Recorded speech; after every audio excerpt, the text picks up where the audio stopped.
आत्ता आपण आहोत शहापूर तालुक्यातील मौजे शेलोली. हा जो शेलोली गाव आहे हा खंडोबाची शेलोली म्हणून या पंचक्रोशीत आणि शहापूर तालुक्यात प्रसिद्ध असा आहे. इथे खंडोबाचा मोठं देवस्थान आहे. इथे दरवर्षी जत्राही भरते.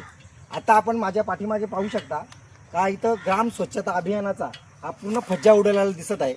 तसेच हे जे आहे हे पूर्ण गावाच्या वेशीवरच हा कचरा पूर्णपणे टाकलेला आहे. तर आपल्या समेत आता इथले नागरिक आहेत. इथले नागरिक, आपलं नाव काय? रमेश पवार साहेब. हा रस्ता आहे ना आमच्या गावातनं दरवर्षी 5 ते 10 लाख पब्लिक खंडोबाच्या देवस्थानासाठी मंदिरावर दर्शनासाठी येते आणि ह्या गावाच्या वेशीवर असा कचरा पडलेला आहे. आम्ही ग्रामपंचायतीला वेळोवेळी त्यांची सूचना दिलेली आहे, पण ती त्याचा काही करत नाही. आणि आमच्या गावाला घंटागाडी उपलब्ध आहे, पण ती घंटागाडी आम्हाला दिसतही नाही.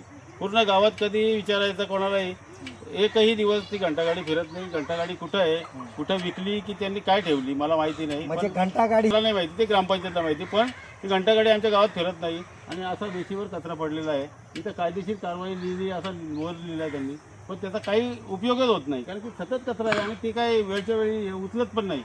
त्याच्यामुळे आम्हाला फार त्रास होतो. गावाची जाणारी आलेली पब्लिक, त्यांना त्याचा वास सहन होत नाही.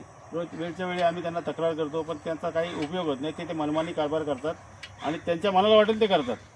म्हणून तुम्ही ते जरा सहकार्य करा आम्हाला आणि याचं निदर्शन, शासनाचं निदर्शन आणा की हे काय चाललं आहे.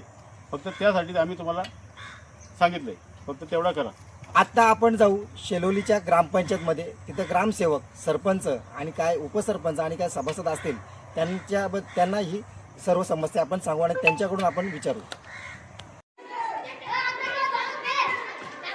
आपण आता शेलोली ग्रामपंचायतमध्ये आलेलो आहोत. आपण इथे बघूया का इथे सरपंच वगैरे. आपलं नाव काय? चंद्रकांत बापू पवार, शिपाई. आपण शिपाई आहेत का? सरपंच, उपसरपंच? आताच गेले, जेवण करायला गेले.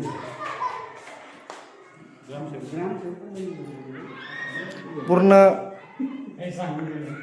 ग्रामपंचायत कार्यालय हे खाली आहे, आपण पाहू शकता. आता आपल्यासोबत नागरिक आहेत. बोला साहेब.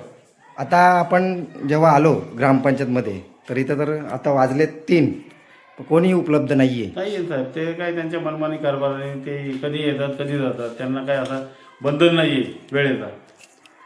आता ते जेवायला गेले म्हणजे ते काय जेवायला 1 ते 2 जेवायला जाते. 1 ते 2 का वेळ असतो. हां, त्यात तुम्ही आता 3 वाजले 4 वाजले, ग्रामसेवक नाही आहे, कोणी नाही आहे. इथं काही जे आहे ते मनमानी चाललं आहे. इथं काही गावाची कोणाच्या विकासाची घेण्यादेण्याच पडलेलं नाही. प्रत्येकजण प्रत्येकाच्या फक्त स्वार्थासाठी इथं बसलेला आहे आणि फार चुकीचा कारभार आहे.